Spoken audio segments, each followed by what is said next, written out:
que vimos ayer, eh, realmente la clase de ayer fue una clase introductoria al tema de las máquinas hidráulicas, porque habla sobre generalidades y sobre la ecuación general de las turbomáquinas, que es la ecuación de Euler. Esta ecuación que vimos ayer la vamos a seguir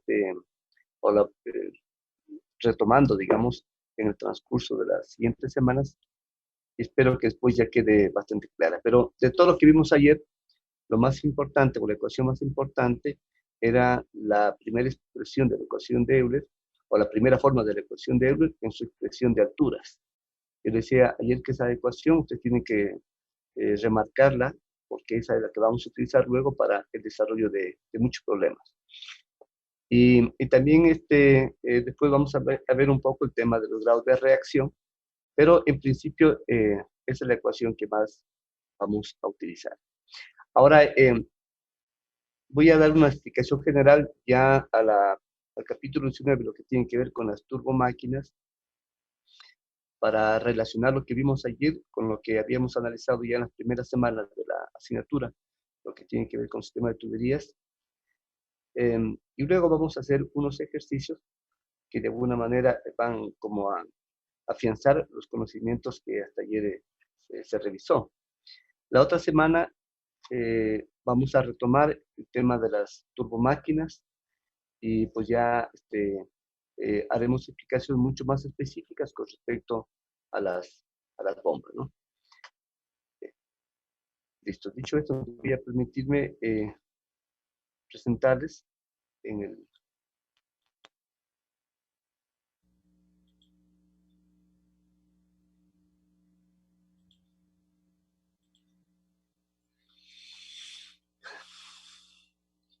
De este capítulo de turbomáquinas, hoy día vamos a analizar los 4 primeros acápites, si quiere, y luego vamos a hacer unos ejercicios que nos va a permitir retomar, como digo, lo que vimos en el capítulo 18 y con lo que habíamos visto en las primeras clases de la asignatura. Si esto lo hacemos hoy día, entonces la otra semana estaríamos ya un poco más afianzados para poder comprender algunos nuevos conceptos sobre bombas y en especial sobre el tema de las turbomáquinas. Miren, primero quiero un poco revisar aquí el tema de la definición y clasificación de las bombas para entender la diferencia entre las bombas rotodinámicas y las bombas de desplazamiento positivo, que en sí forman parte de las máquinas hidráulicas. Si ustedes recordarán, en la clasificación que vimos al inicio del capítulo 18, y que ahora me voy a permitir recordar, decíamos que las máquinas de fluido se dividen, ¿no es cierto?, en máquinas hidráulicas y máquinas térmicas. Las máquinas hidráulicas son aquellas donde el flujo en su movimiento por la máquina no cambia de densidad, se mantiene constante. Por tanto, se asume que la densidad a la entrada de la máquina y a salida es prácticamente lo mismo, ¿no? Esto es típico en una bomba de agua. En tanto que las máquinas térmicas, la densidad ya cambia en su paso por la máquina de fluido. Entonces, es la primera diferencia que ustedes deben recordar para diferenciar entre máquinas hidráulicas y máquinas térmicas. Ambas obviamente pertenecen al grupo de las máquinas de fluidos. Ahora, las máquinas hidráulicas se dividen en turbomáquinas y máquinas de desplazamiento positivo. En las turbomáquinas, la ecuación fundamental que gobierna este tipo de máquina hidráulica, ¿no?, es la ecuación de Euler. Y por tanto, tanto las turbinas hidráulicas, los ventiladores o las bombas van a regirse por la ecuación de Euler, la que vimos el día de ayer. Ya el próximo mes vamos a dar vuelta a otro tipo de máquinas hidráulicas, que son las máquinas de desplazamiento positivo, es decir, las máquinas de pistón y también las máquinas, por ejemplo, de lóbulos o de engranajes, que es otro tipo de máquinas que se rigen por otro principio de funcionamiento.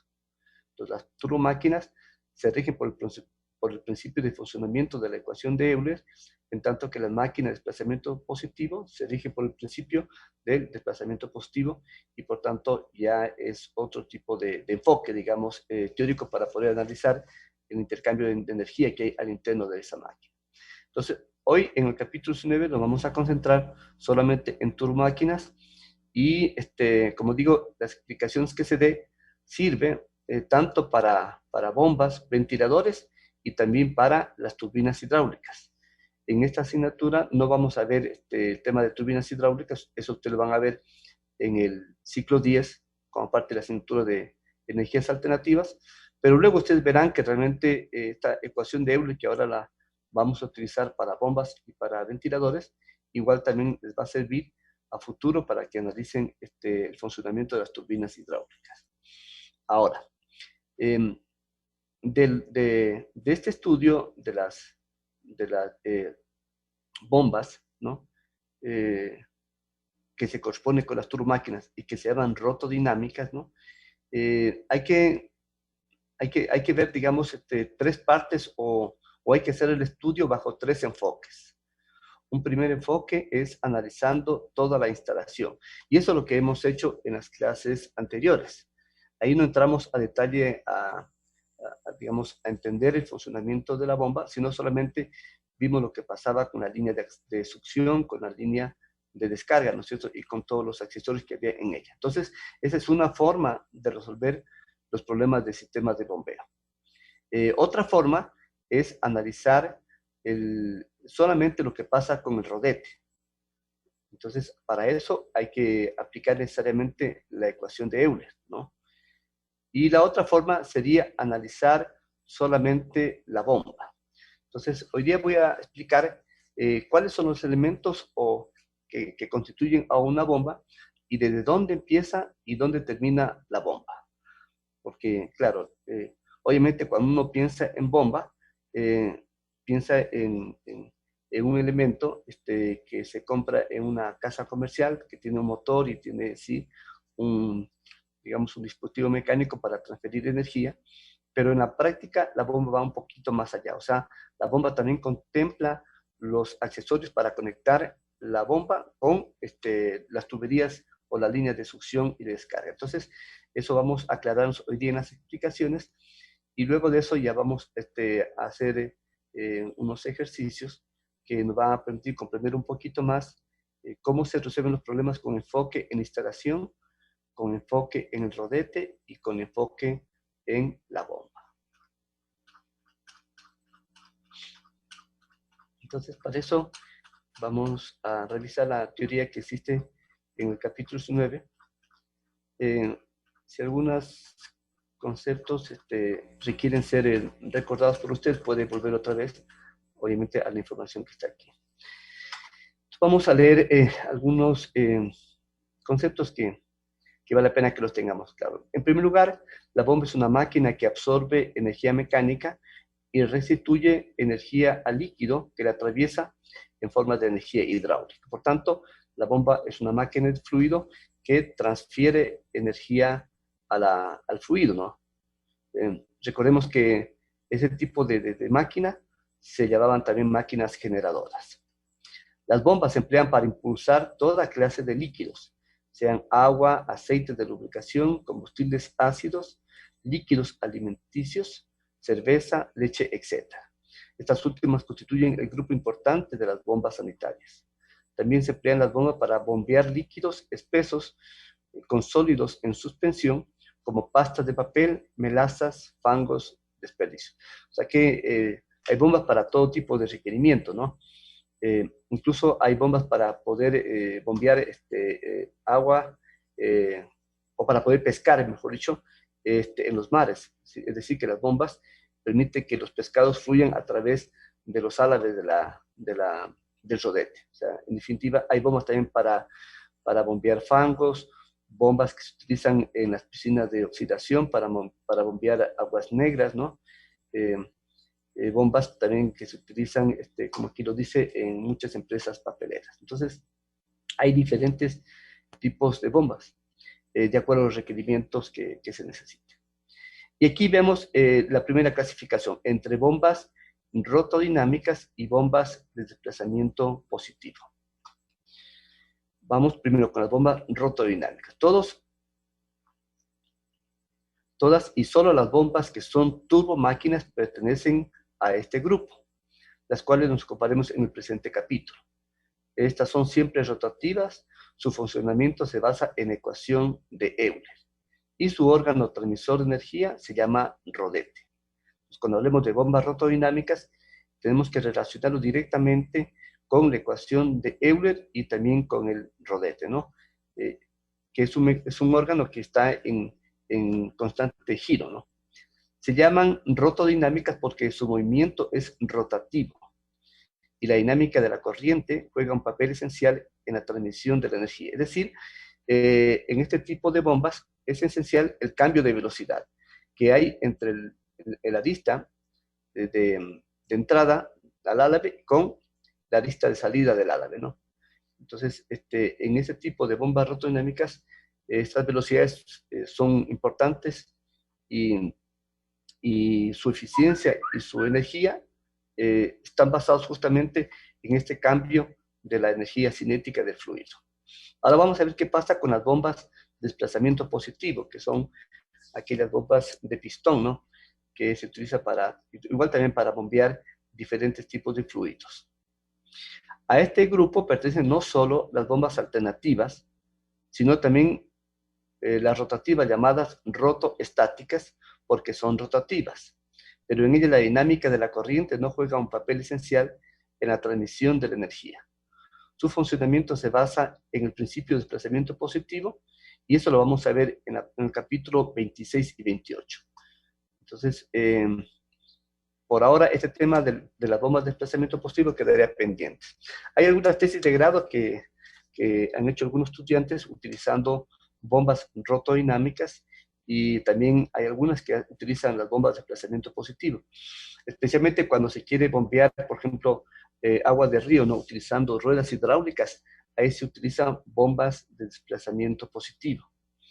Actualmente también hay una compañera de la carrera que está tratando de implementar un sistema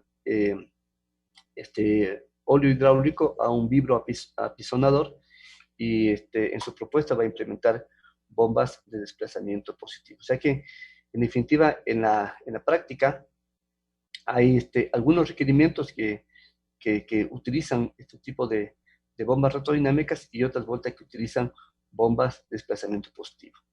Las bombas de desplazamiento positivo o los sistemas que utilizan el principio de desplazamiento positivo son muy utilizados para sistemas de transmisión y de control. Por ejemplo, en el caso de las retroexcavadoras, para poder subir y bajar las cuchillas y excavar, ahí se utiliza este tipo de, digamos, de principio, ¿no? Y de bombas. Entonces, ambas son utilizadas y es importante que las revisemos. Por ahora, nos vamos a concentrar en las bombas rotodinámicas. Entonces, recuerden que las bombas rotodinámicas tienen como característica que utilizan o se basan en la ecuación de Euler para su funcionamiento o para explicar los mecanismos de transmisión de energía, y las bombas de desplazamiento positivo, porque se basa en el principio de desplazamiento positivo. Ahora nos vamos a concentrar solamente en las bombas rotodinámicas. Entonces, hay diferentes formas de clasificar estas bombas rotodinámicas y aquí se explican algunas de ellas. Una forma de clasificar las bombas rotodinámicas es según la dirección del flujo. Ayer ya expliqué un poquito sobre eso y decía que estas bombas pueden ser de flujo radial, de flujo axial o de flujo radioaxial. Entonces, recuerden que lo último que expliqué ayer fue justamente esta forma, digamos, de clasificación de las bombas. Entonces, digamos que es una bomba radial cuando interviene solamente la velocidad tangencial y la velocidad radial en esa bomba. Es decir, que la línea de corriente va desde un diámetro de 1 interior hasta un diámetro de 2 exterior, casi como que fuese un disco, ¿no? En tanto que las bombas axiales, la línea de corriente sigue la dirección del eje y también obviamente tiene una dirección tangencial. Y aquí no interviene vuelta la dirección radial. Y por último, la de flujo mixto o semiaxial, ahí sí intervienen todas las velocidades, tanto la radial, la axial, como también la tangencial. Entonces, esta es una forma de clasificar.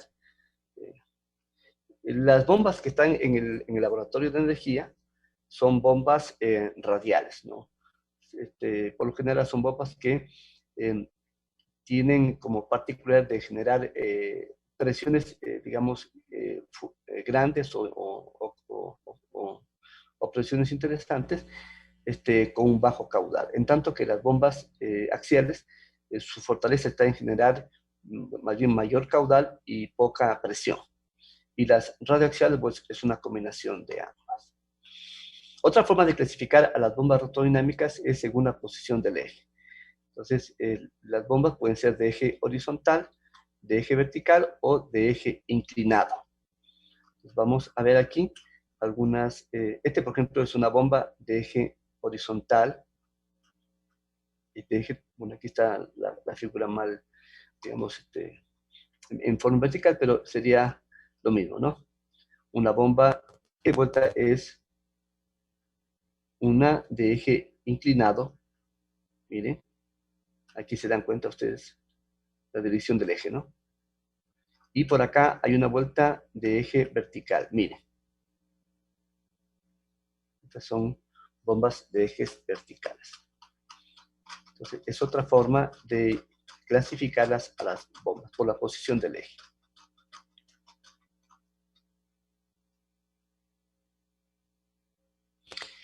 También se las clasifica las bombas rotodinámicas según la presión generada, ¿no? Hay bombas de baja presión, de mediana presión y de alta presión. Las bombas de baja presión, por ejemplo, se utilizan para los sistemas hidroneumáticos de las casas. Las bombas de alta presión se utilizan, por ejemplo, para los sistemas de generación de vapor, ¿no? Ya sea en hospitales, en calderos o también para las turbinas de vapor. Entonces, según la presión generada, pues también se clasifican las bombas. También, según el número de flujos a la entrada, es decir, si son de simple aspiración o de un flujo o de doble aspiración y de dos flujos, ¿no? Entonces, vamos a ver aquí. Entonces, por ejemplo, es una de aquí. Sí, esta es una de simple aspiración. Miren, aquí está una de doble aspiración. Entra por ambas partes y sale por un solo. Esta es una bomba centrífuga de doble aspiración. Las bombas que tenemos en el laboratorio son de simple aspiración. Esta es otra forma de clasificarlas a las bombas. Y también otra forma es según el número de rodetes. Es decir, si tienen un solo escalonamiento o rodete o si tienen varios en rodetes. Entonces vamos a ver aquí algunas. Por ejemplo, tiene un solo rodete, ¿no? Que es grande. Y que está acá, está vertical, miren, tienen diferentes rodetes. Aquí hay un rodete, otro rodete, otro rodete. Entonces, este tipo de bombas es como que tuvieran bombas en serie, donde para un mismo caudal, lo que hace cada rodete es ir aumentando la presión. Entonces, como que se tuviera bombas en serie. Entonces, estas son las formas de clasificar a las bombas rotodinámicas. Ahora, vamos a ver los elementos constitutivos de una bomba. Aquí está una fotografía, voy a dar un poquito más de zoom para que ustedes puedan observar. Miren, aquí está la línea de succión. Aquí está el rodete, ¿no? Con todos sus mecanismos. Y aquí está, ¿no es cierto?, básicamente ya parte o el principio de la línea de impulsión de la bomba. Entonces, lo primero que se distingue en una bomba rotodinámica y que siempre existe es el rodete, porque recuerden que es el órgano que transmite la energía, ¿no? En este caso, al fluido. Entonces, el rodete gira solidario con el eje de la máquina y consta de un cierto número de álabes que imparten energía al fluido en forma de energía cinética y de energía de presión. Es decir, que un fluido entra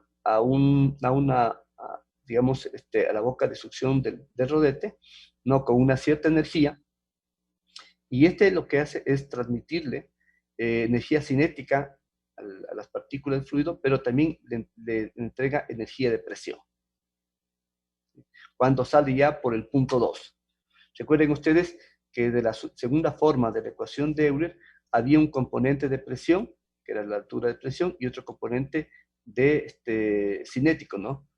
Que era la altura dinámica que llamamos ayer. Entonces, un rodete siempre le va a transmitir al fluido una cierta energía de velocidad y una energía de presión.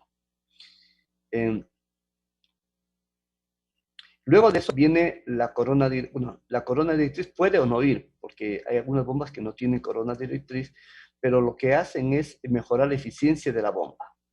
Y en sí aumentan también o transforman parte de la energía cinética con la que sale el fluido por el álabe o por el borde de salida del rodete, ¿no? Transforman esa energía cinética en energía de presión. Por tanto, se gana, digamos, en ese sentido. Entonces, la corona directriz o corona de álabes fijos, porque este aquí no se mueve, está fijo, es aquí está dibujado con el punto 2, no tengo ustedes. Entonces, el punto 1 sería el rodete, que sí está en movimiento y es solidario con el eje que está girando y que está conectado con un motor. En tanto que la corona directriz es fija. Esta no se mueve, pero tiene, como digo, su función es transformar la energía cinética con la que sale el fluido por el borde de salida del rodete. Esa energía la transforma en energía de presión. Entonces, o corona de álabes fijos que recoge el líquido del rodete y transforma la energía cinética comunicada por el rodete en energía de presión, ya que la sección de paso aumenta en esta corona en la dirección del flujo. Esta corona directriz no existe en todas las bombas porque encarece su construcción, aunque hace a la bomba más eficiente. Entonces, cuando ustedes abran una bomba, es posible que no encuentren la corona directriz, pero si la tiene, significa que la bomba es más eficiente y también más cara. Y luego vamos con el elemento 3 que está aquí. Noten que tiene una forma espiral. Miren, aquí está un espesor pequeño, ¿no? Y luego esto va agrandándose. Entonces, ¿qué pasa? Que el fluido sale, digamos, por este diámetro exterior de la corona directriz, de todas maneras con una cierta velocidad.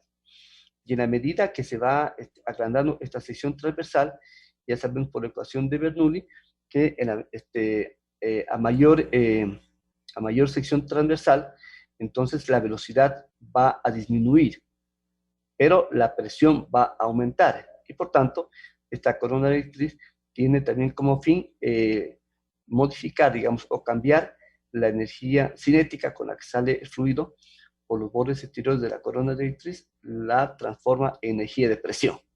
Entonces, finalmente, miren cómo se va transformando, ¿no? Entró el fluido por el rodete con una cierta energía, sale ese fluido del rodete, ¿no? Con una cierta energía de presión y una cierta energía cinética. Luego, si tiene corona directriz, la energía cinética se transforma en energía de presión y finalmente la corona directriz, el resto de energía cinética que tenga también el fluido, lo sigue transformando en energía de presión. Y al final se tiene, ¿no? Ya en la tubería de descarga, un fluido con una velocidad cinética baja, ¿no? Relativamente, pero una alta energía de presión, que es lo que se quiere. Caja espiral. que es la que está aquí en el punto 3. Dice que transforma también la energía dinámica en energía de presión y recoge además con pérdidas mínimas la energía del fluido que sale del rodete, produciéndola o conduciéndola hasta la tubería de salida o tubería de impulsión. Y finalmente, a este elemento 4 que está aquí, fijan, que ya se comunica, luego de esta espiral que está aquí, aquí hay un elemento que es un tubo difusor troncocónico, que realiza la tercera etapa de difusión, o sea, de transformación de energía dinámica en energía de presión. Entonces, estos son los elementos que se pueden encontrar en una bomba rotodinámica y que en sí lo que hacen es, en principio, el rodete, como digo, darle al fluido una energía dinámica y una energía de presión, de acuerdo a la ecuación, a la segunda forma de la ecuación de Euler, y luego el cono difusor, esta caja directriz y también este tubo troncocónico, lo que hacen es transformar la energía cinética que pueda tener el fluido en sus diferentes, digamos, lugares geométricos, los transformaría en energía de presión. Ahora sí, esta parte es interesante. ¿Dónde empieza y dónde termina, en este caso, la máquina o la turbomáquina? Entonces, para eso voy a indicarles una gráfica que nos va a permitir un poco entender o dar respuesta a esta pregunta. Porque uno ya tiene claro cuál es el rodete, ya sabe cómo se transforma la energía en el rodete y cómo se explica esa transformación de energía a través de la ecuación de Euler. Pero cuando uno se topa contra una instalación que tiene una bomba, que tiene también válvulas, que tienen reductores, entonces es importante conocer, ¿no?, hasta dónde va. Y para eso vamos a tratar de explicar. Miren, aquí tenemos una instalación que es un sistema de tuberías en serie, ¿no?, como lo que hemos hecho hasta ahora. Aquí podemos identificar que hay una línea de succión, ¿no es cierto? Y también hay una línea de descarga, pero también hay una bomba. Hay una bomba. Entonces, en esta instalación hay un punto donde se coloca por lo general un manómetro, que es el manómetro en la línea de admisión, ¿no? Y hay otro punto donde se coloca un manómetro en la línea de descarga. Entonces, a este punto donde se coloca el manómetro en la línea de succión le vamos a llamar el punto E. Fíjense ustedes que después de este punto E, ¿no?, aquí hay otros elementos más, otros accesorios. Aquí vemos una válvula reductora de compuerta, un reductor.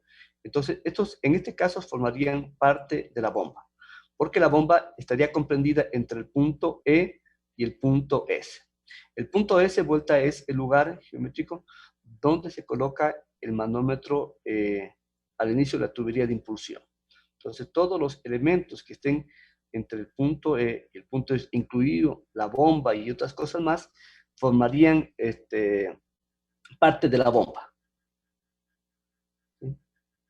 Ahora, claro, este manómetro podría estar mucho más cerca, ¿no? Si está ubicado, por ejemplo, qué sé yo, aquí, después de la válvula de compuerta, entonces la bomba iría entre ese punto y que nos ubicaría el manómetro de succión o en la línea de succión, y el punto S, que podría estar en cualquier lugar geométrico. Pero lo importante es identificar en dónde está ubicado el vacuómetro o el manómetro en la línea de succión y dónde está también el manómetro en la línea de descarga.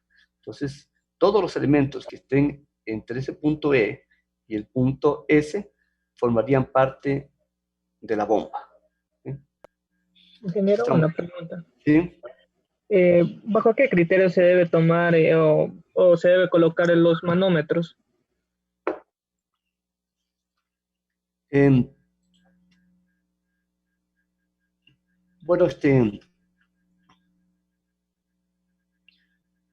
por lo general, en principio lo que se hace es colocar junto a la bomba, ¿no?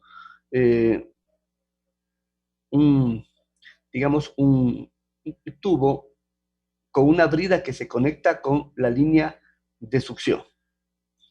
Entonces, lo mínimo que tiene que haber es, digamos, si esta es la bomba, ¿no? Y esta es la línea de succión, entonces tenía que haber como un acople entre la bomba y la línea de succión. Entonces, lo mínimo que debería haber es justamente ese tubo que está acoplado o que está entre la bomba y la línea de succión. Ese sería lo mínimo que debería formar parte de la bomba y lo mismo también para la línea de descarga. Y a partir de ahí, ya los elementos que se coloquen antes de ello, ¿no? Ya un poco dependerá de las condiciones que se quiera investigar en el sistema, pero como digo, lo mínimo sería justamente colocar, si quieres solamente analizar la bomba sin otros elementos, sería colocar los manómetros en esas posiciones. Pero independientemente de dónde lo haga, lo importante es que hay que entender que la energía útil que va, perdón, la energía teórica que se genera en el rodete, ¿no? Esa se va a disminuir con las energías o con las pérdidas internas que haya entre el punto E y el punto S. Y lo que finalmente se tenga ahí es lo que se conoce como la altura efectiva de la bomba, ¿no? Pues la altura efectiva de la bomba sería igual a la altura teórica que se generaría mediante la ecuación de Euler menos las pérdidas internas que pueda haber. Entonces, estas pérdidas internas entre el punto E y el punto S dependería básicamente de lo que se coloque allí.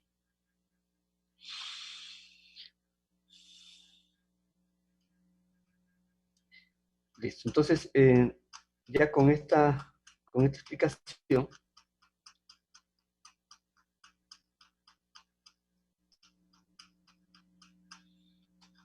vamos a...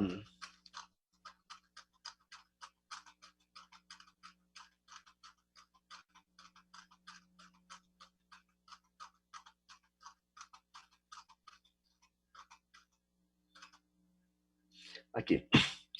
Entonces, vamos a leer un poquito acerca de la norma, de dónde empieza y dónde termina la máquina, y esto también un poquito nos sirve para responder a la pregunta de Marlon. Norma dice, la sección de entrada de una bomba se toma antes de la brida de conexión del tubo de aspiración, el punto E. La sección de salida se toma después de la brida de conexión del tubo de impulsión, sección S. La bomba empieza en la sección E y termina en la sección S.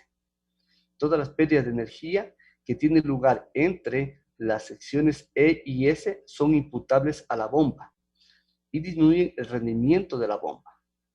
Pero las pérdidas que tienen lugar antes de la sección E en el tubo de aspiración y después de la sección S en el tubo de impulsión son imputables a la instalación y disminuyen el rendimiento de la instalación, no de la bomba. O sea, en definitiva, si tenemos una instalación que tiene un rendimiento, digamos, bajo, puede ocurrir dos cosas. O que haya ineficiencia en instalación, vamos a volver a ver acá la gráfica, que haya ineficiencia en instalación, lo que quiere decir que de pronto hay muchas pérdidas en la línea de succión y en la línea de descarga, o también que hay ineficiencia en la bomba, es decir, entre el punto E y el punto S. Entonces, volviendo a la gráfica que hace un ratito revisamos, aquí. Entonces, si una instalación es ineficiente, puede ser que sea ineficiente la instalación en la línea de succión o en la línea de descarga, o también puede ser ineficiente la bomba entre el punto E y el punto S. A veces hay conflictos en ese sentido, porque el que hace la instalación, cuando no es eficiente el sistema, podría decir que el problema está en la bomba, o también el que construye la bomba podría decir que la ineficiencia está en la instalación. Entonces, a veces hay conflictos en ese sentido, y y en algunos casos se recurre incluso a problemas legales que finalmente se tratan de resolver a través de peritajes.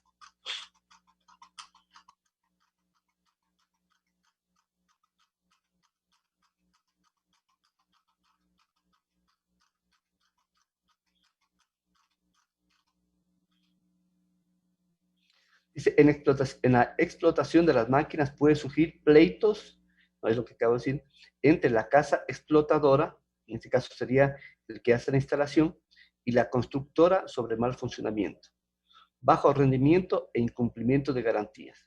El constructor es responsable de cuánto sucede entre las secciones E y S, y el instalador de cuánto sucede antes y después de dichas secciones.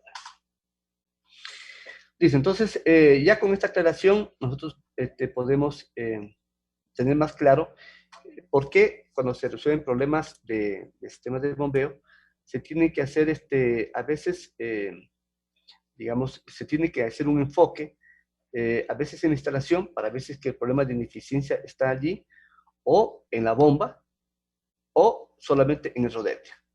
Por eso ayer decía que los problemas pueden ser con enfoque a la instalación, con enfoque a la bomba y con enfoque al rodete.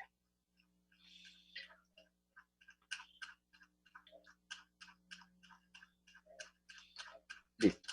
Bueno, entonces, bueno, esta parte que está aquí, luego lo voy a explicar la otra semana con un poquito más de detenimiento, pero por ahora, como dije al inicio de clase, vamos a hacer unos ejercicios que nos ayuden a reforzar el tema del análisis del sistema de bombeo con enfoque a la instalación, al rodete y a la bomba.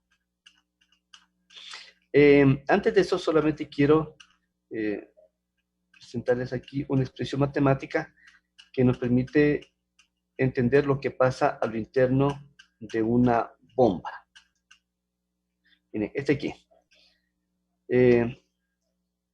Este H que está aquí, ¿no? Se conoce como altura efectiva o también altura útil, ¿no? Este H sub U es la altura de Euler y esto que está aquí son las pérdidas internas entre el punto S y el punto, entre el punto E y el punto S. Entonces aquí lo que nos está diciendo es que la altura efectiva que da una bomba es igual a la altura de Euler, que se genera a través de la ecuación que ya vimos, menos las pérdidas internas entre el punto E y el punto S. ¿No?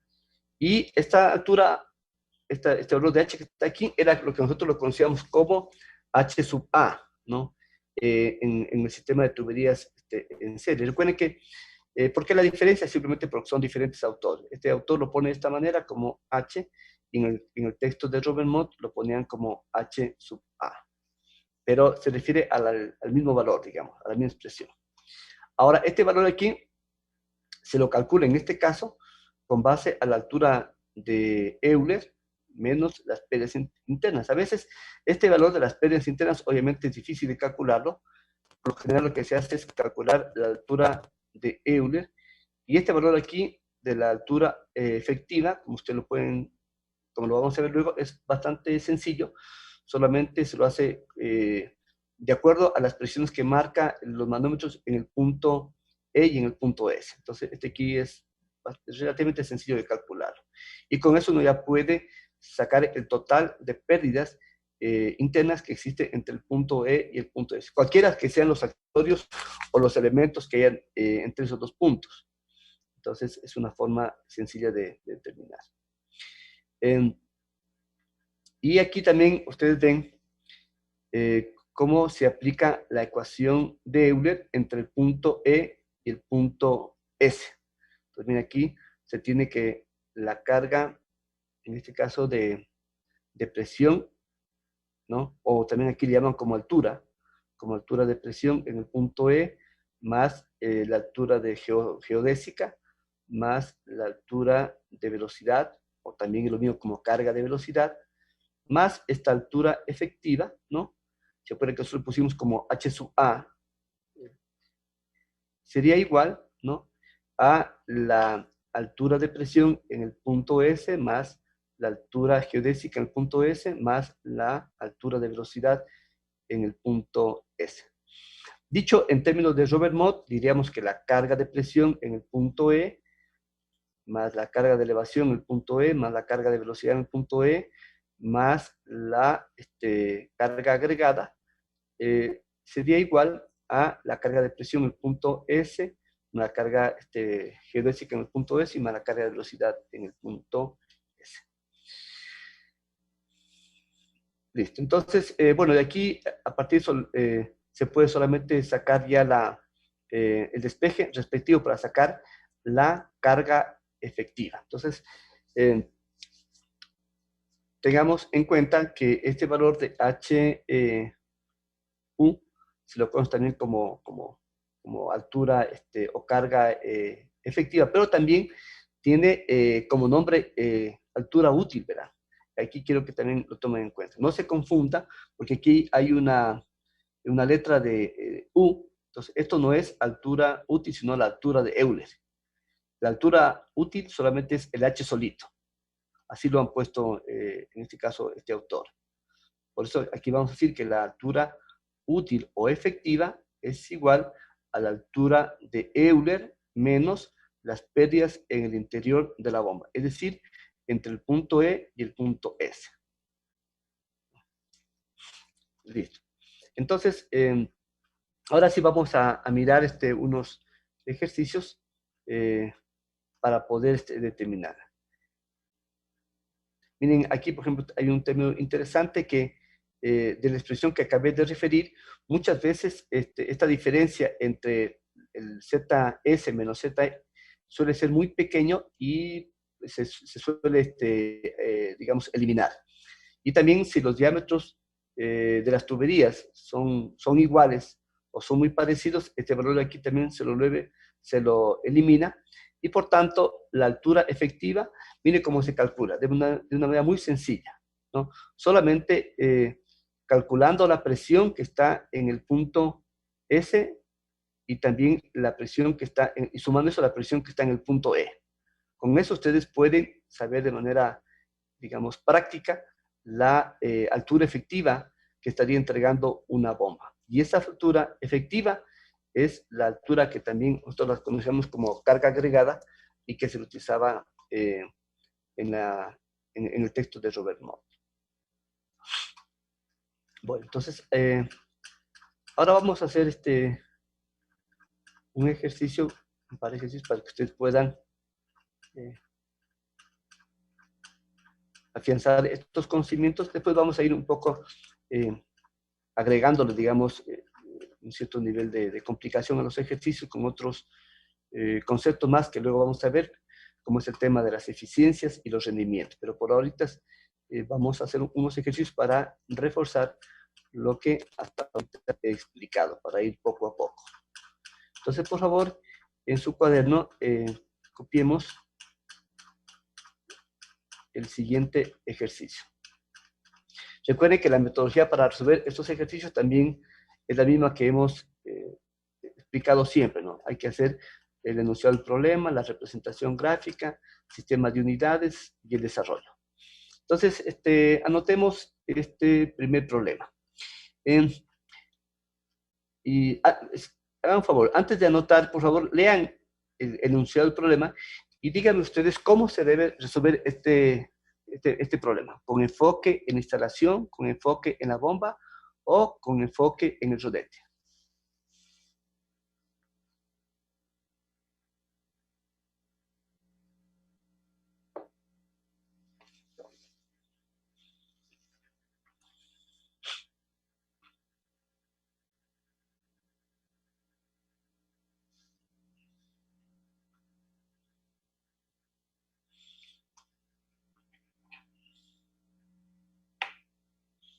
A ver, Franz, usted dígame, ¿qué cree? ¿Con qué enfoque se tiene que resolver este primer problema? ¿Con enfoque en la bomba, en instalación o en el rodete?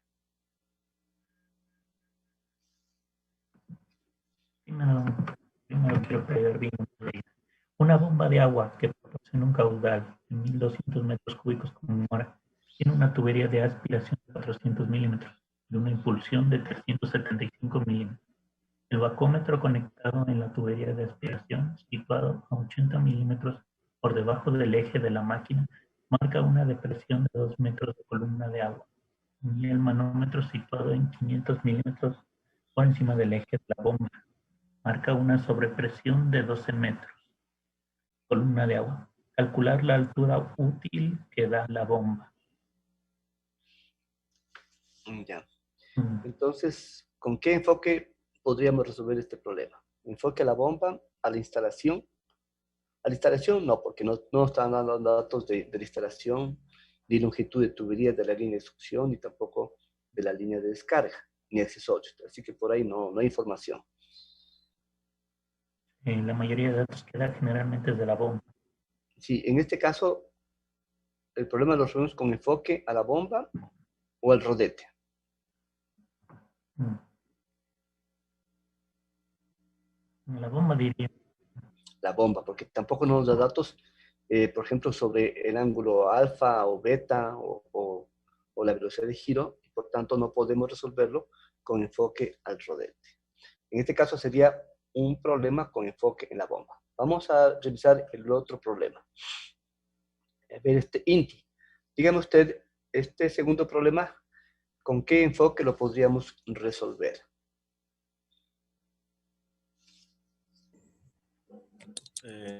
A ver, una bomba centrífuga en la que se consideran las pérdidas no se tiene en cuenta el instrumento conocido. Tienen las siguientes dimensiones.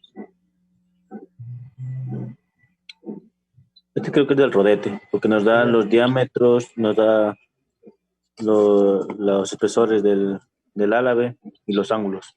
Perfecto, con enfoque. Entonces, aquí, ¿qué ecuación vamos a aplicar para resolver este problema? La de Euler. La de Euler, la ecuación fundamental de Euler, ¿no? Uh-huh. Gracias.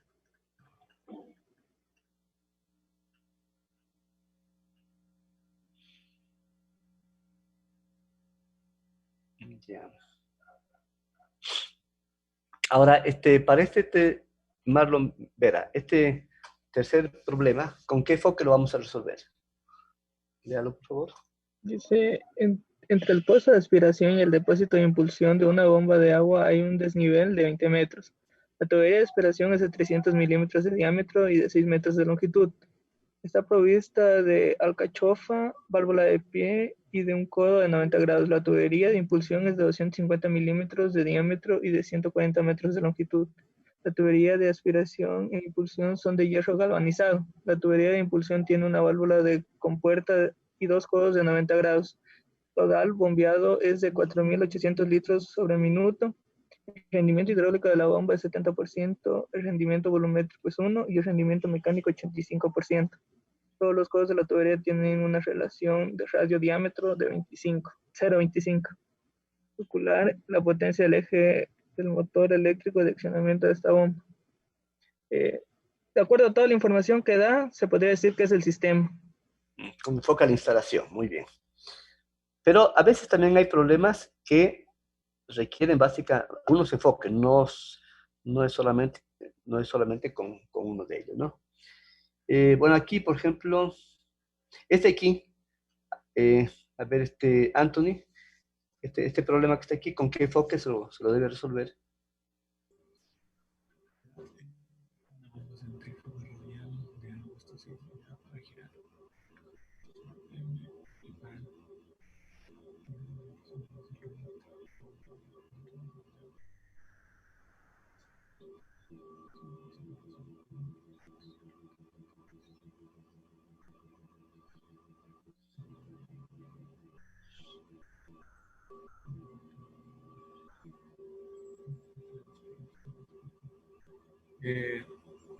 Pareciera ser enfocado al rodete.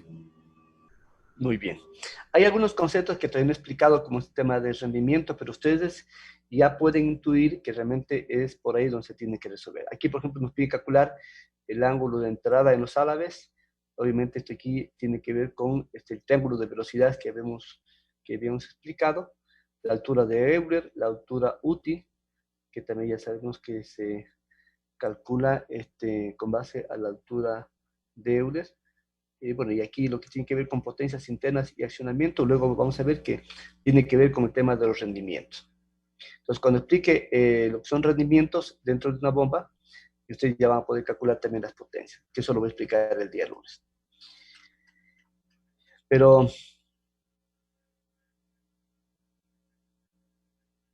bueno, entonces esto para un poco que ustedes vean cómo se tiene que resolver los problemas. Hay problemas que a veces requieren de más de un enfoque.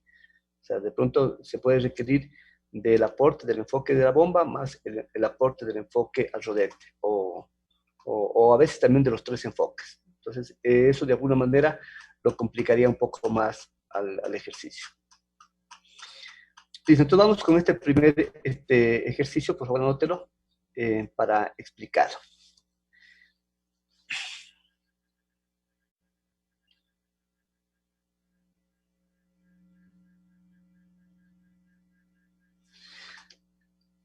Luego ya les voy a presentar la gráfica que ustedes tienen que hacer. Recuerden que tiene que ser una representación gráfica, ¿no es cierto? Anoten el enunciado y luego les presento la gráfica para que ustedes puedan hacer el ejercicio.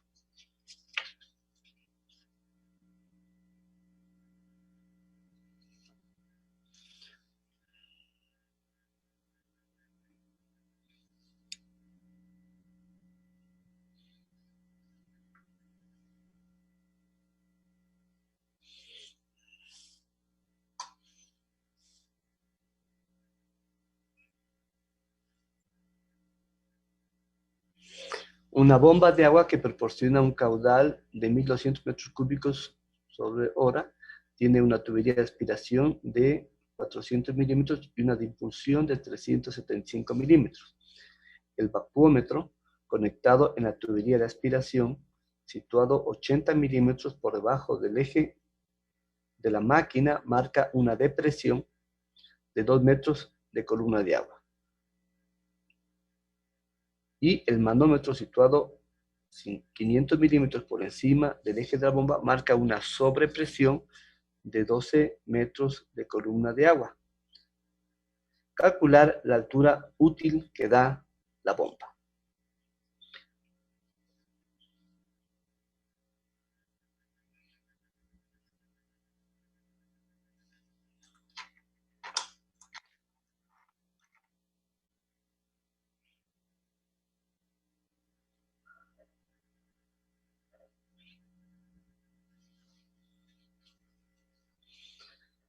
Joyce, ¿acabó ya de anotar el problema?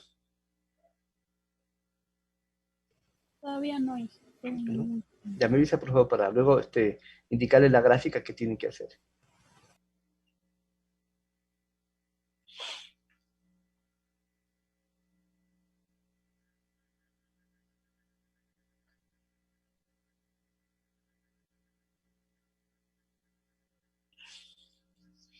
Entonces, igual también la metodología tiene que colocar primerito, enunciar el problema. Recuerden que tiene que enumerar cada uno de los pasos de desarrollo. Y el segundo punto sería la representación gráfica.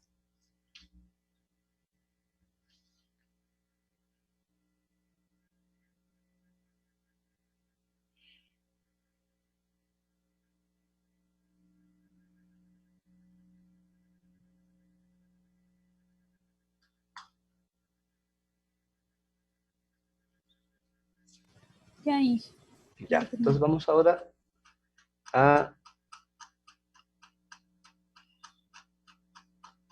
la representación gráfica. Vamos a hacer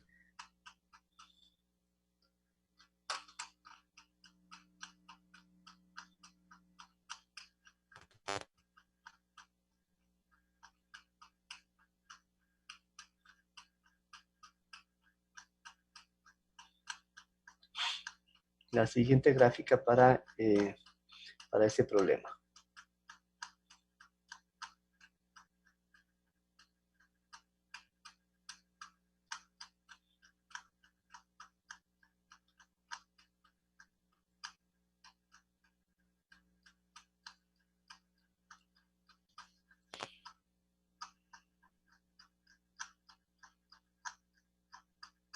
Como es solamente con enfoque a la bomba, entonces vamos a dibujar la bomba, ¿no? Con los elementos constitutivos.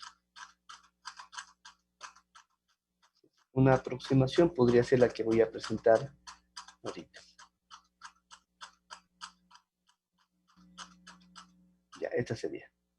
Solamente hagan la vista lateral izquierda, la que está acá hacia la izquierda, ¿no? Eso es suficiente, porque ahí está identificado el punto E y el punto S. Ahí pongan las cotas, que aquí está el eje de la bomba, y pongan los valores que se señala en el enunciado del problema. Entonces, si consideramos...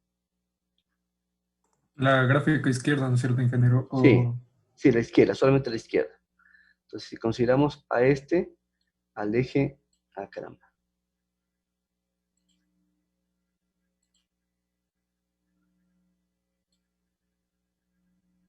De la bomba, entonces aquí nos da un valor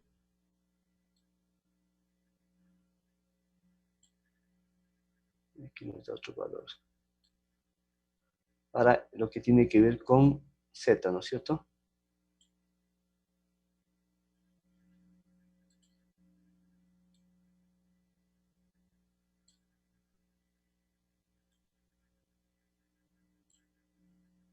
Y aquí también ustedes pueden colocar la presión, perdón, la presión. En este caso, en el punto E sería de menos 2 metros, ¿no? Porque dice eh, una presión negativa, en este caso sería. Y en el punto S, vuelta sería más 12 metros de columna de agua.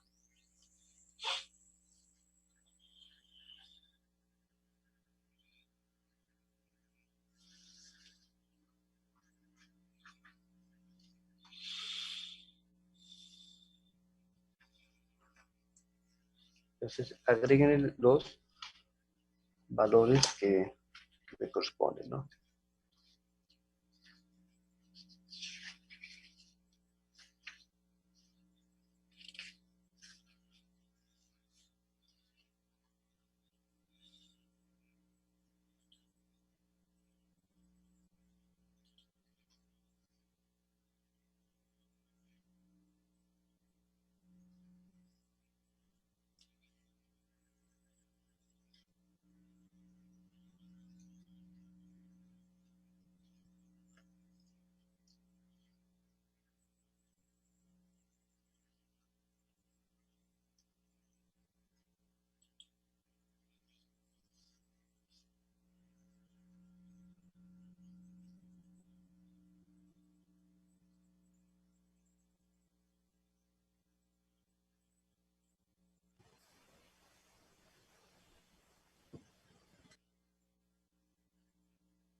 No puedo colocar, pero ustedes coloquen por favor aquí el ZE, el E mayúscula, pero con más pequeñita, digamos, el tamaño de la letra E, ¿no? Para que quede como estaba también en mi texto. Estos serían en principio los datos que tenemos. Y también aquí nos dan la carga de presión en el punto E y en el punto S. Recuerden ustedes que la carga de presión es la presión dividida para el P específico, así que vamos a tomar solamente como dato la carga de presión de menos 2 y de más 12 metros de columna de agua.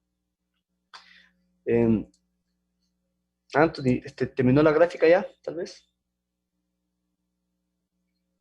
Todavía no, ingeniero. Ya, me avisan por favor para continuar. Entonces estamos en el punto 2, que es la representación gráfica.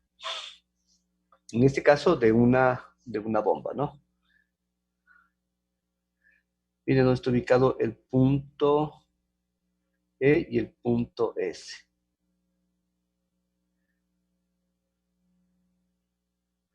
El punto E en este caso está después de la brida que conecta la bomba con la línea de succión. Y el punto S, vuelta que lo han ubicado, después de una válvula de compuerta, que está al inicio de la línea de impulsión.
Ya acabé. Ya listo. Entonces estamos con el punto 2. Ahora vamos con el punto 3, que tiene relación con el sistema de unidades. Por favor, lleven todos. En este caso, ¿a qué unidad vamos a llevar?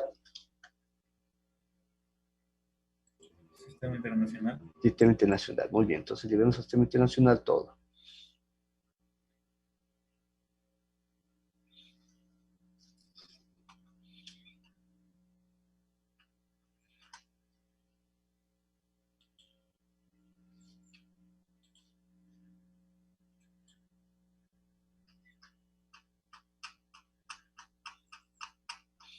Punto 3, sistema internacional.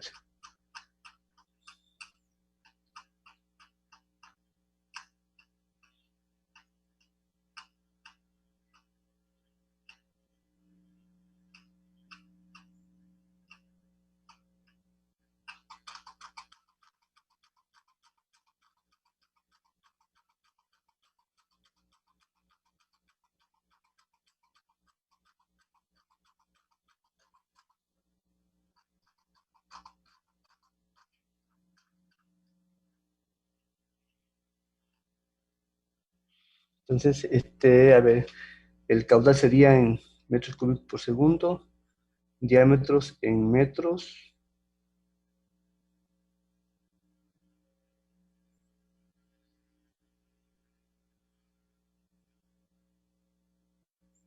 Ya. En el caso de la depresión y la presión, nos están dando aquí en valores de carga de presión. Entonces, estaría bien, porque ustedes recuerden que en el sistema internacional las cargas se expresan en metros. La carga de presión, la carga de velocidad, la carga de altura y todo lo demás. Y también recordemos que la carga es básicamente la energía por unidad de peso.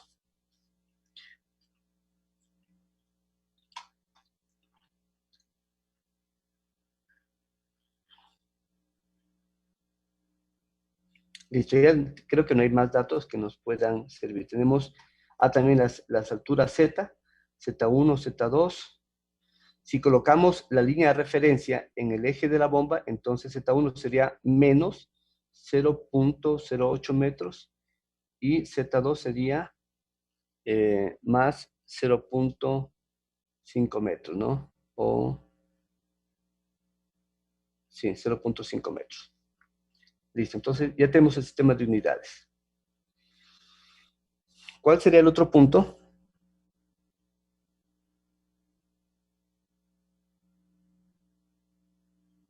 Era, ¿no es cierto?, el análisis del flujo volumétrico. Entonces, veamos, y con eso lo que nos interesa sacar es básicamente la velocidad o la carga de velocidad, tanto en el punto E como en el punto S.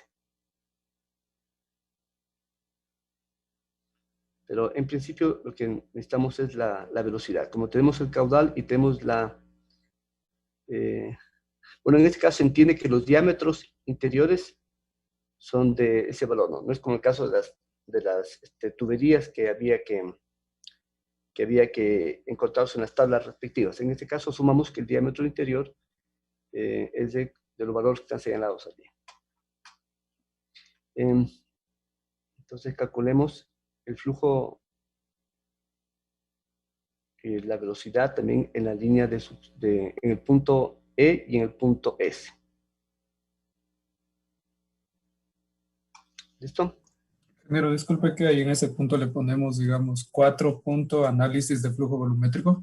O Sí, decíamos sí, 4, claro, porque el 3 estamos ya con sistemas de unidades. 4 sería análisis de flujo volumétrico.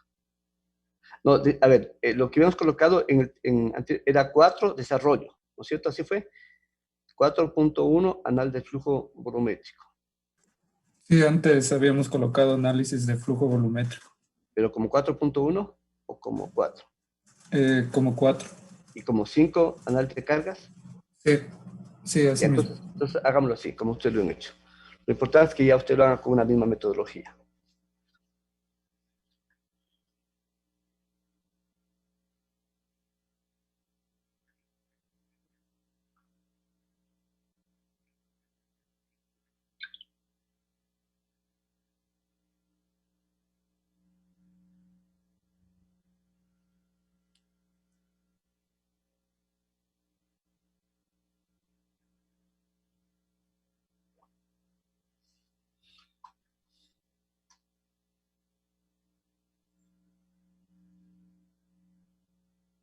Ya tenemos visto las velocidades. ¿Cuánto salió en la velocidad en el punto E y en el punto S?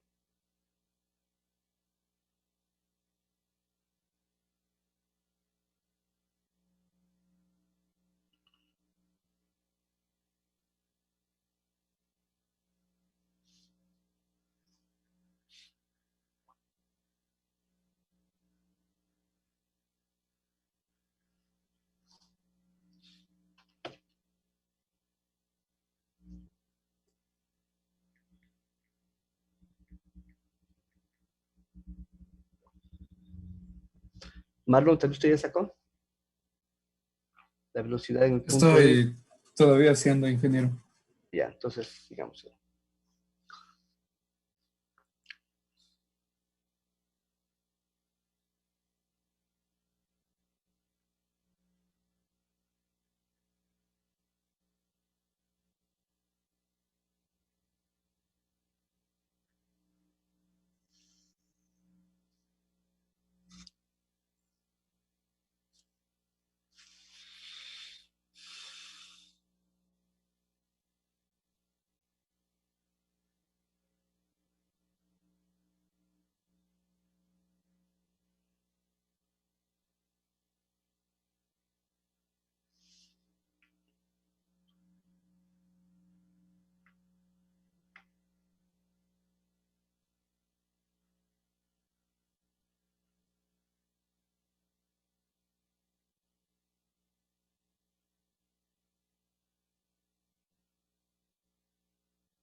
¿Cómo le va, Joyce?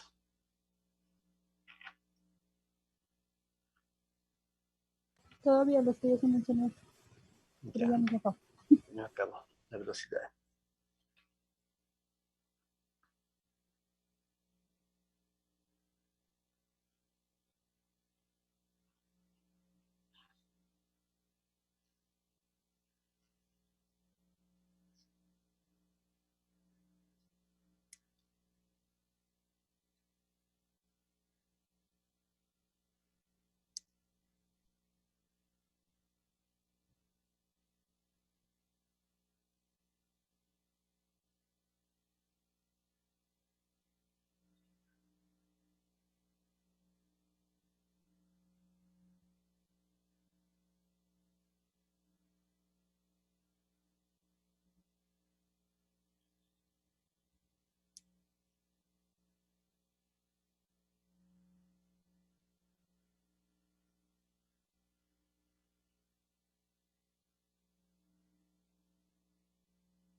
Franz, ¿a usted cómo le va? ¿Está avanzando?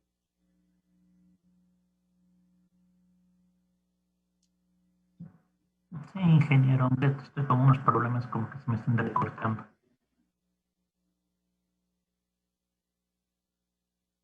Unos problemas de internet. Ah, ya. Inti, ¿a usted cómo le va? ¿Ya está? Sí, me falta solo del punto S. Ya no acabo. Ya, entonces, primero el anal de flujo volumétrico, luego vamos a hacer el anal de cargas, pero ya lo voy a explicar. Sí, solo la velocidad.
Ya. Anthony, ¿qué velocidad salió de entrada en el punto E y en el punto S? En el punto S, 3,018 y en el punto E, 2,65. Ya, perfecto, estamos de acuerdo ahí. Listo. Entonces, ahora vamos con el otro punto 5. Sería análisis de carga, ¿no? Entonces, por favor, anoten la ecuación completa de cargas entre el punto E y el punto S.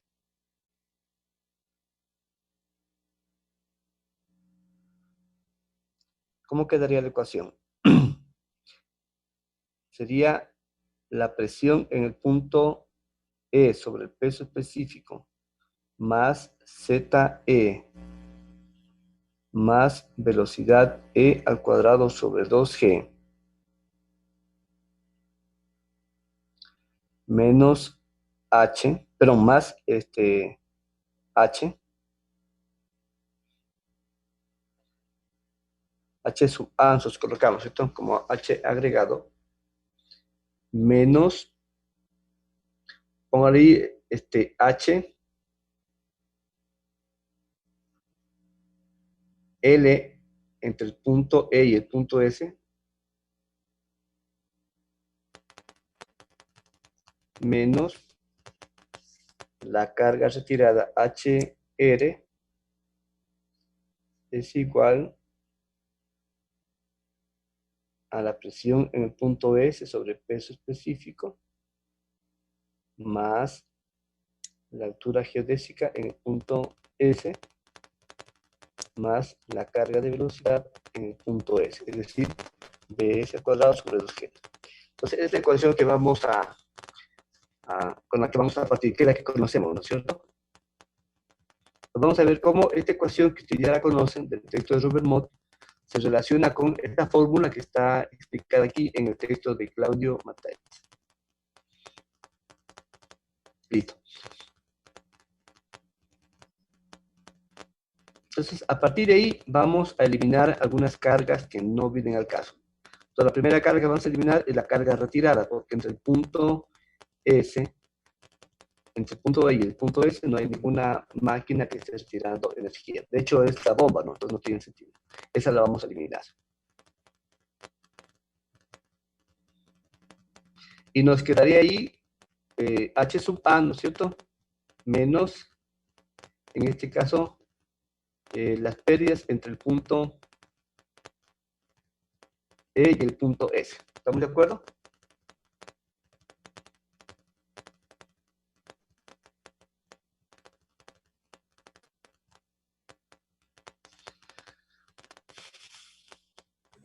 Ahí me perdí un poco, ingeniero, no se puede repetir. Ya. Lo primero que quiero es que ustedes anoten la ecuación general de la energía. Ustedes ya la conocen, entre el punto E y el punto S. ¿Esa sí la anotaron? Sí. Ahí sería reemplazando solo, cambiando solo los subíndices por E y por S. Claro, antes poníamos P1 y P2, ¿no es cierto? O sea, el valor de 1 y 2. Aquí, en vez del 1, le vamos a poner E. Y en vez del 2, le vamos a poner el S. Ahí anoten la ecuación para ver cómo les queda.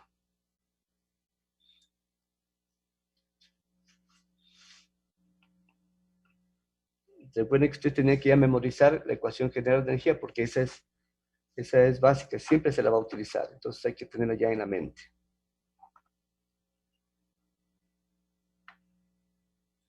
¿Hasta ahí estamos de acuerdo, Inti? En la ecuación general de la energía. Porque esa es aplicable para cualquiera, o sea. Listo, ¿cierto? Ahora vamos a eliminar la carga que no viene al caso. En ese sería la carga retirada, ¿no es cierto? Porque obviamente entre el punto E y el S no hay ninguna máquina que retire energía. Sí. ¿Sí estamos de acuerdo hasta ahí? Y a esa la vamos a retirar. Entonces nos queda solamente una expresión que vamos a ver cómo la relacionamos acá. Dice carga agregada H sub A menos las pérdidas o la carga de pérdidas entre el punto E y el punto S.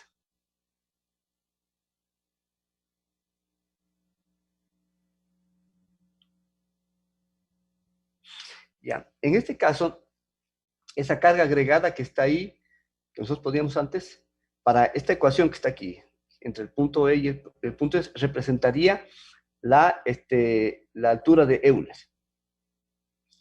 Y las pérdidas entre el punto E y el punto S, son las pérdidas internas de la bomba.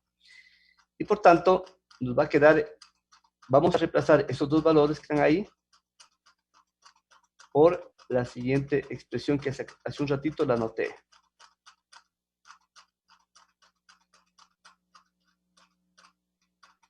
Que es la que está, ahora la voy a presentar.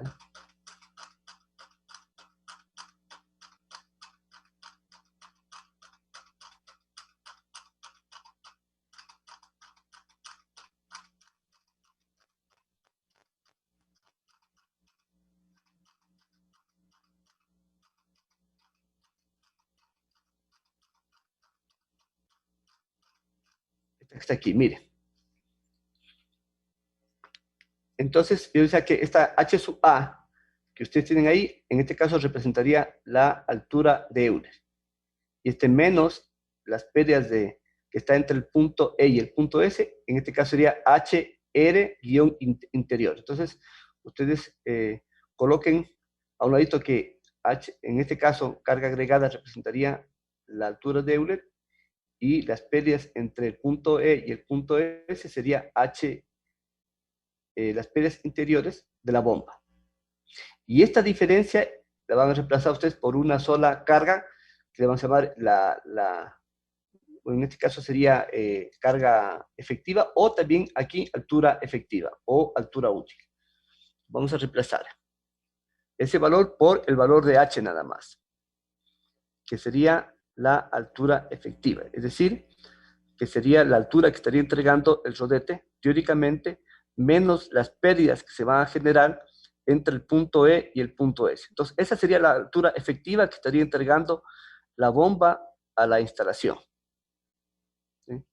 Ingeniero, que no sé si estoy equivocado, que HR raya interior es HL. En este caso, HR dice aquí. En este Sí, texto pero lo pone sería HL en HL, nuestro pero caso. lo que nosotros ponemos como HL, yo decía HLE hacia S, ¿no? Desde el punto E hacia el punto S. Eso de ahí, ustedes lo van a poner igual al valor que está aquí, a HR-interna, que son las pérdidas internas que hay entre el punto E y el punto S. Recuerden que estamos aplicando la ecuación general de energía entre el punto E y el punto S. Y por tanto, ahí hay pérdidas. Y esas pérdidas serían las pérdidas interiores de la bomba o internas de la bomba, que en este texto se ponen como HR-interiores aquí. Entonces, esta diferencia, ¿no?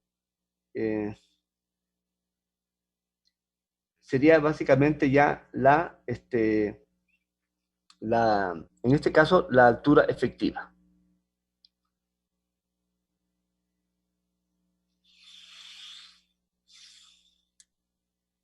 Y nos quedaría la ecuación que está aquí. Mire, si ustedes reemplazan ese valor solamente por H, nos quedaría lo que está aquí, que P E sobre el peso específico, en este caso densidad por gravedad, más ZE, más velocidad E al cuadrado sobre 2G, más H, que representa todo lo que está acá arriba, en la ecuación 2, es igual a lo propio en el punto S.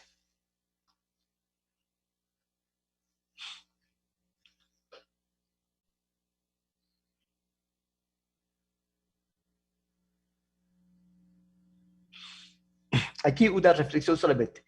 Este valor de H que está aquí, miren ustedes, puede ser calculado o bien analizando la bomba, o bien analizando el rodete, porque si ya tenemos las pérdidas interiores de la bomba y tenemos también la altura de Euler, podemos calcular esta altura efectiva. Así que también se puede calcular, o también el mismo valor se puede calcular con enfoque en instalación, que luego lo vamos a revisar. Listo, entonces tenemos esta ecuación que está aquí. Ahora sí despejemos el valor de la altura efectiva, que sería, ¿no es cierto? PS menos P sobre P específico, ZS menos ZE más BS al cuadrado menos BE al cuadrado sobre 2G. Ahí nos quedaría el valor de la altura efectiva de la bomba. ¿Sí, Luis? ¿Estamos de acuerdo? Sí, ingeniero, ahorita despejamos. Ya, entonces está aquí. A veces el problema se suscita cuando diferentes autores ponen digamos, a las cargas o las alturas con diferente simbología, pero ustedes saben que uno tiene que adaptarse a eso porque tiene que revisar ustedes diferentes textos y así es la realidad. O sea, lo que para uno, algún autor le llama con algún nombre, para otro con otro nombre, pero al final el fenómeno físico o la variable es la misma, ¿no? Entonces uno tiene que acostumbrarse. Y entonces ya estamos aquí con el valor de la altura efectiva.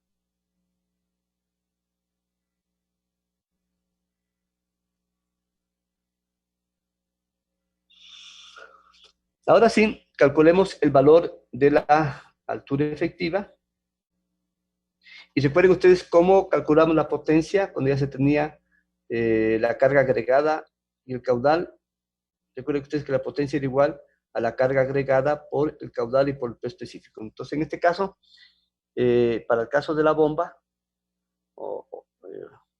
esta sería la carga o la altura que necesitarían para poder utilizar en la fórmula. Bueno, entonces ustedes calculen el valor de esta altura efectiva. Tienen ya las velocidades, tienen también los valores de Z.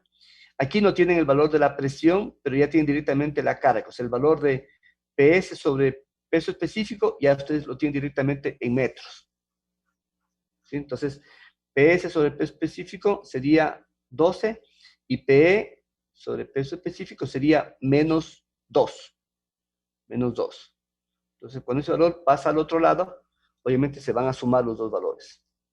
Recuerden que nos dan una depresión, ¿no? O una presión de vacío, y esas hay que ponerlas con signo negativo.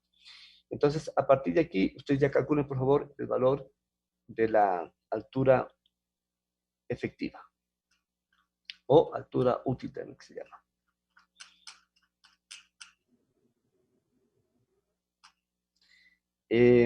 12 es en el punto S. Revise ahí que dice, tiene una sobrepresión de 12 metros de columna de agua en el punto S. Y en el punto E, vuelta tiene una depresión de 2 metros de columna de agua. Entonces, E sería menos, o mucho menos 2, le correspondería a PE sobre peso específico. Porque, O sea, ¿por qué presión se le pone el signo negativo? Claro, cuando son depresiones. O también puede decir presión de vacío. Depresión o presión de vacío, eso se pone con signo negativo, porque son presiones negativas. Es como que estuvieran succionando ahí. Es lo que ocurre cuando alguien sorbe, ¿no es cierto?, agua a través de un sorbete, se tiene que crear una presión negativa para que el agua pueda subir por el sorbete. Es diferente a cuando uno vuelta sopla. Ahí se crea una presión ya positiva o sobrepresión. Entonces, en este caso, en la línea de succión hay una depresión o presión negativa, en este caso de menos 2 metros. Está expresado ya en términos de carga, o sea, significaría que es presión sobre el peso específico. O sea, ya no tiene necesidad de desarrollar esa carga porque directamente ya estaría dada el valor.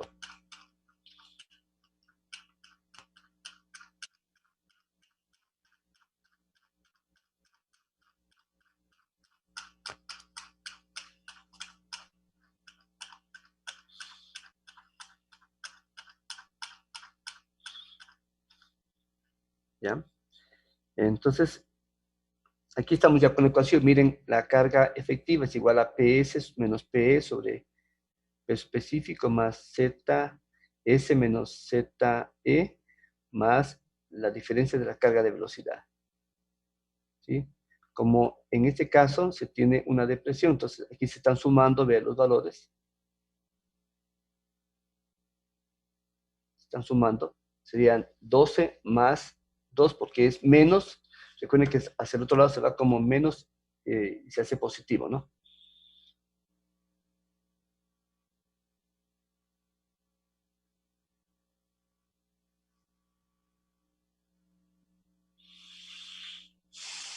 Lo mismo también con la Z. Z también, recuerden que ustedes están colocando la línea de referencia en el eje de la bomba y por tanto el ZE es menos 0.08 porque está debajo de la línea de referencia.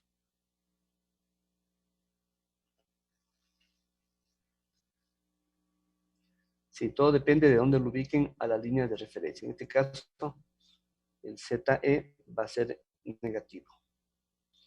Lo que pasa al otro lado se hace positivo. Y al final tiene esos valores.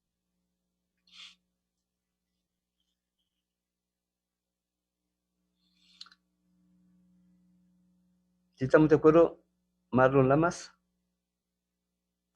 Sí, ingeniero. Sí. Ya. Diana, ¿cómo le va? ¿Sí está bien?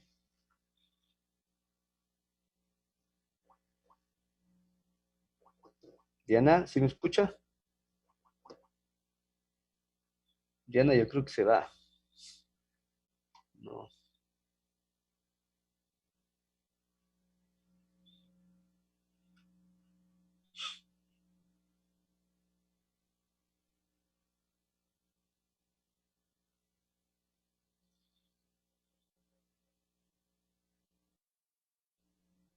Carlos, ¿cómo le va a usted? Sí, ingeniero, sí, sí voy a hacer. Sí, estamos bien. Entonces, calculemos la altura útil o efectiva. O sea, en definitiva, sería la altura de Euler menos las pérdidas interiores de la bomba. Eso sería lo que finalmente estaría entregando la bomba a la instalación. Por eso se llama altura útil o efectiva.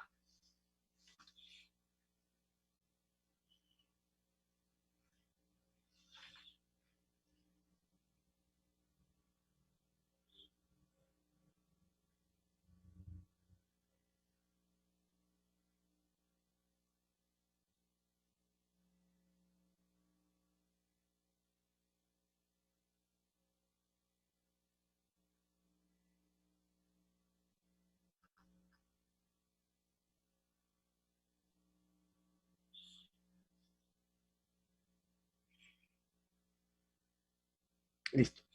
Entonces, ¿qué nos están pidiendo aquí? Dice calcular la altura útil que da la bomba.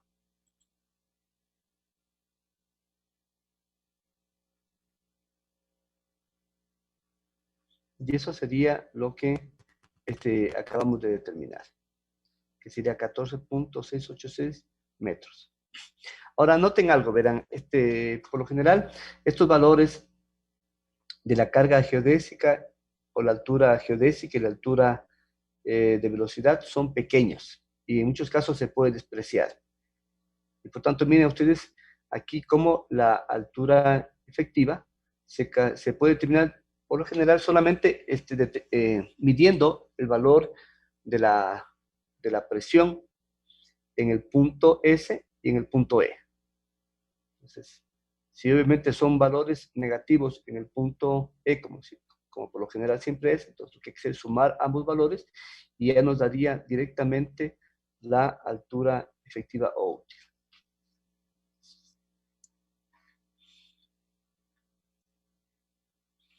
Dicho en otras palabras, ustedes pueden tener, por ejemplo, una instalación compleja, ¿no? Como la que han hecho en los ejercicios y está funcionando perfectamente.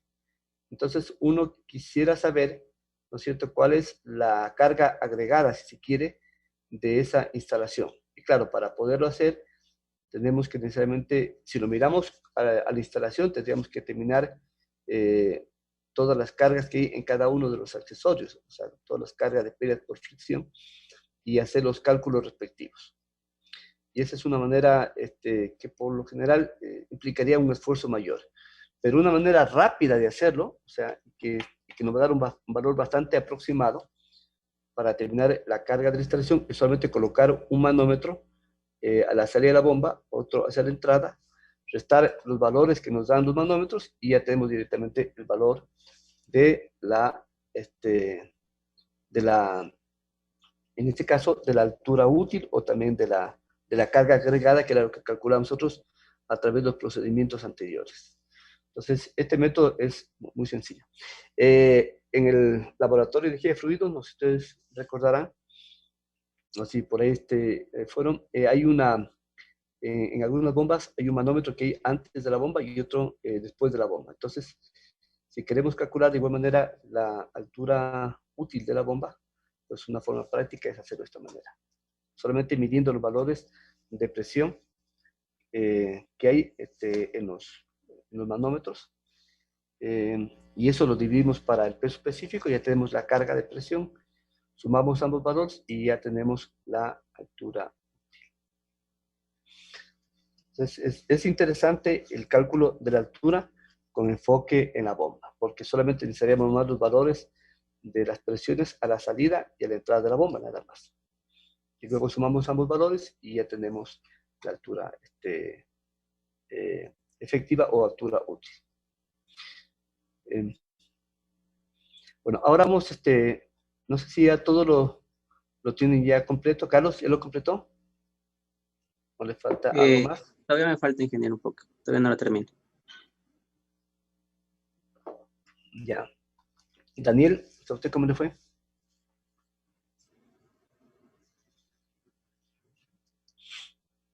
Ya, entonces ahora usted ya tiene conocimiento, ¿no?, de cómo resolver problemas del sistema de bombeos con enfoque a la instalación. Eso ya lo hicimos, utilizando eh, los ejercicios anteriores, y ahora con enfoque en la bomba. Entonces lo que nos falta es resolver un problema con enfoque en el rodete. Y ese es el que vamos a hacer a continuación. A partir de aquí ya lo que luego vamos a hacer es desarrollar más ejercicios para que ustedes sigan practicando e introducir algunos conceptos que ahora todavía no lo he hecho referente a al rendimiento o a las eficiencias de las bombas o de los temas de bombeo. Recuerden que en los problemas que habíamos analizado anteriormente se asumía, por ejemplo, una eficiencia de la bomba de un 70%, un 60%, pero no sabemos exactamente por qué era ese valor.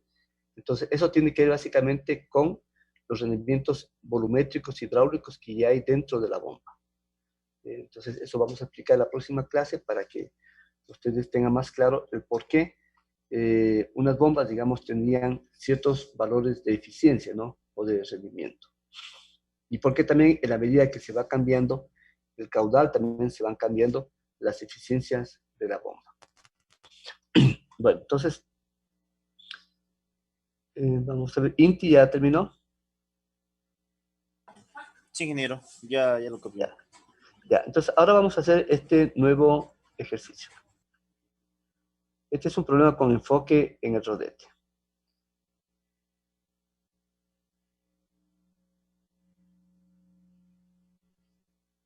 Verán, en este caso, cuando se hacen estos problemas, la representación gráfica se tiene que hacer del triángulo de velocidades. Así que vamos a hacer el enunciado y después vamos a hacer el triángulo de velocidades. Y ahí vamos a colocar los valores respectivos, ¿no?, que se tenga. Pero primero anoten el problema y luego yo voy a poner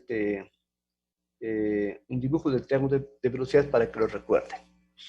Entonces, el problema dice una bomba centrífuga en que no se consideran las pérdidas ni se tiene en cuenta el estrechamiento del flujo producido por el espesor de los álabes. O sea, se está utilizando la hipótesis del número infinito de álabes. Tiene las siguientes dimensiones. D1 es igual a 75 milímetros. D2, 300 milímetros. B1 es igual a B2 y es igual a 50 milímetros. Beta 1 es igual a 45 grados. Beta 2 igual a 60 grados.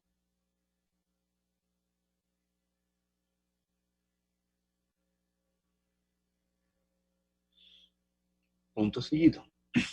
La entrada en los álabes es radial. Entre paréntesis, caso ordinario de las bombas centrífugas. Punto seguido, la bomba gira a 500 RPM. Finalmente, el fluido bombeado es agua. Calcular A, el caudal. B, la altura que da la bomba.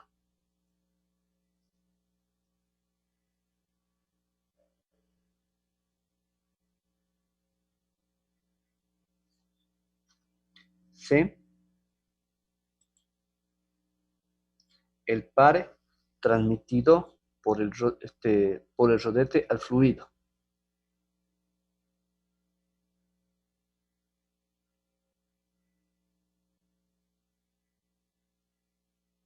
Y D, la potencia de accionamiento.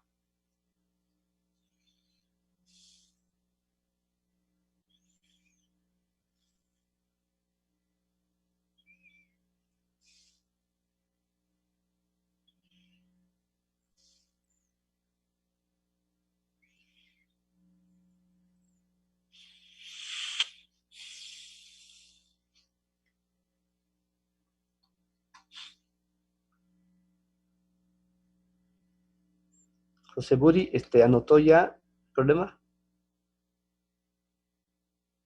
Aún estoy anotando los literales, ingeniero. Allá.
Listo, entonces vamos a hacer punto 2, sería la representación gráfica. Para la representación gráfica, ustedes tienen que ir a la notación internacional de triángulo de velocidad. Aquí está. Entonces tienen el punto 1 y el punto 2. Colocan ustedes, ya. Verán, hay una situación nomás que tengo que decir. Cuando se explica que la entrada en los álabes es radial, significa que alfa 1 es igual a 90 grados. Entonces, por tanto, se formaría un triángulo rectángulo, ¿no es cierto? Entonces, C1 sería perpendicular a U1. Entonces, esta expresión de aquí es importante. Siempre que digan la entrada en los álabes es radial, pues ustedes ya colocan de esa manera el triángulo de velocidades a la entrada. O si también lo dice en la salida, pues igual también, pero la palabra clave es radial. Entonces, vamos a hacer una representación, en este caso, ¿no es cierto?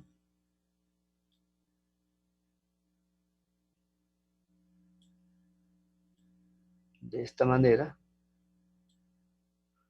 Perdón, sería...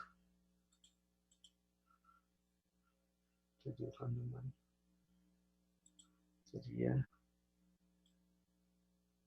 Esto sería 1. Esto sería C1. Y esto sería W1.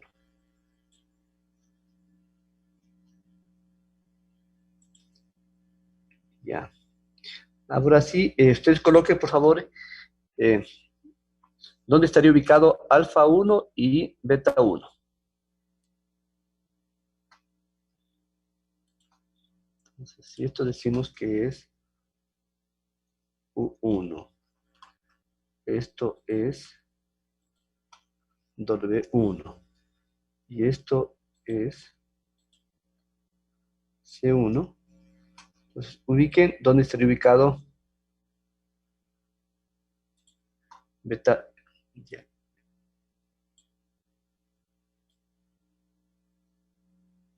Entonces, este ángulo que está aquí, ¿cuál sería? Beta 1, ¿cierto? Beta 1. Y esto sería vuelta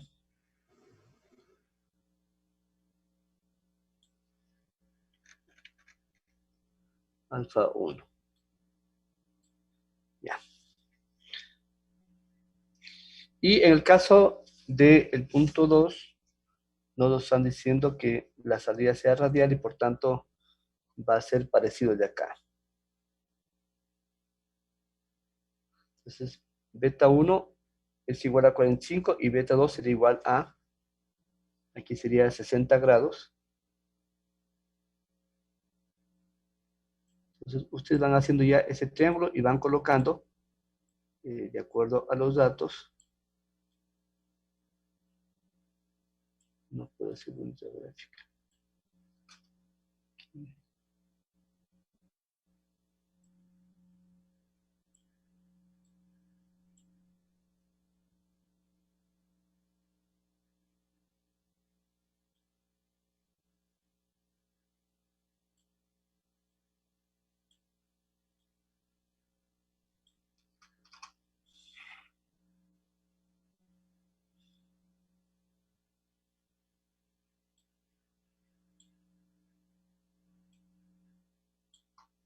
Ya.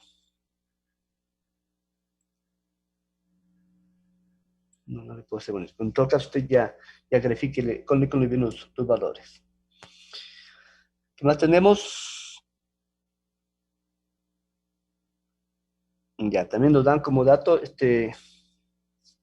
listo. Entonces, lo demás solamente represéntalo porque no tenemos los valores de 1, U2 y todo lo demás, pero lo vamos a calcular. El C1M sería igual a C1. ¿Les consulto?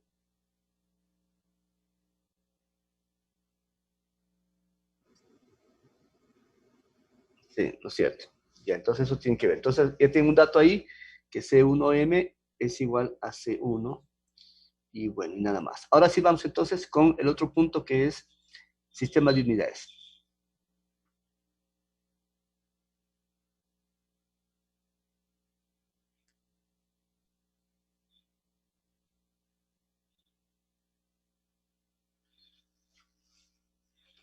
Sistema de unidades.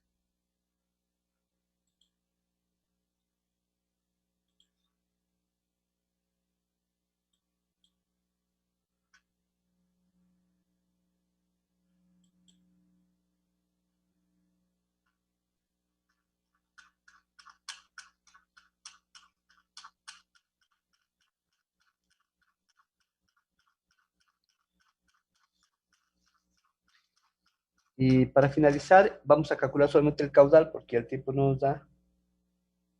Pero para que ustedes ya revisen el resto del ejercicio en el texto, ¿sí? Miren, para determinar el caudal, esta es la fórmula. El caudal es igual, básicamente, al perímetro del diámetro de 1, que es igual a pi por diámetro, ¿no? Por el ancho del álave, digamos, de la lista de entrada del álave, que sería B1, y por este valor que está aquí, es importantísimo, que es básicamente la componente meridional de la velocidad absoluta, el C1M. Entonces, siempre para calcular el caudal, esta está la fórmula general. Pi por B, por D y por C1. Cuando, como en este caso nos dice que hay que multiplicar también luego por un coeficiente de estrechamiento si es que el espesor de los álabes es considerable. Pero en este caso dice que no se tome en cuenta el estrechamiento del flujo producido por el espesor de los álabes. Y por tanto, solamente quedaría esta fórmula que está aquí. Entonces, miren, la fórmula general sería la que está acá, ¿no? Que es Q, tau 1 por pi por B1 por D1 por C1M. Como en este caso no se considera el estrechamiento, se entiende que tau 1 es igual a 1. Y nos queda solamente la fórmula de caudal es igual a pi por B1 por D1 y por C1 M.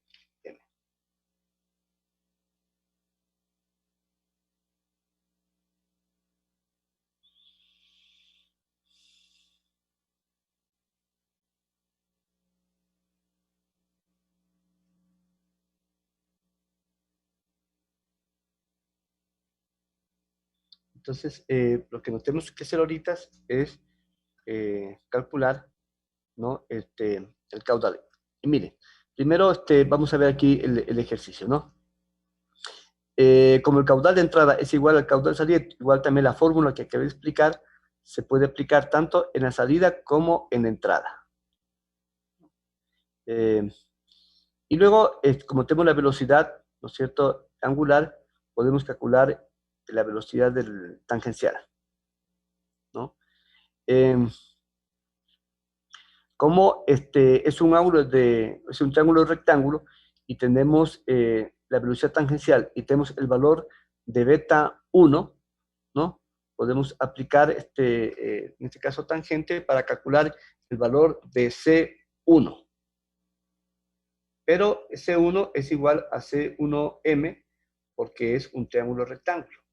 Entonces ya tenemos el valor de C1M y por tanto ya podemos calcular el valor del caudal. Entonces, hasta aquí para que ustedes lo desarrollen, hasta aquí vamos a quedar para que ustedes determinen solamente el caudal mirando, en este caso, los pasos que están hasta este punto. Y luego ya el lunes continuamos con el resto. Ya, ingeniero. Ya, listo. Entonces ustedes ya como tarea calcular el caudal. Solamente sigan estos pasos para que puedan comprender el procedimiento. Listo, entonces nos vemos el día lunes. Que tengan un feliz fin de semana. Gracias, ingeniero. Hasta luego. Ingeniero, gracias. Hasta luego. Ingeniero.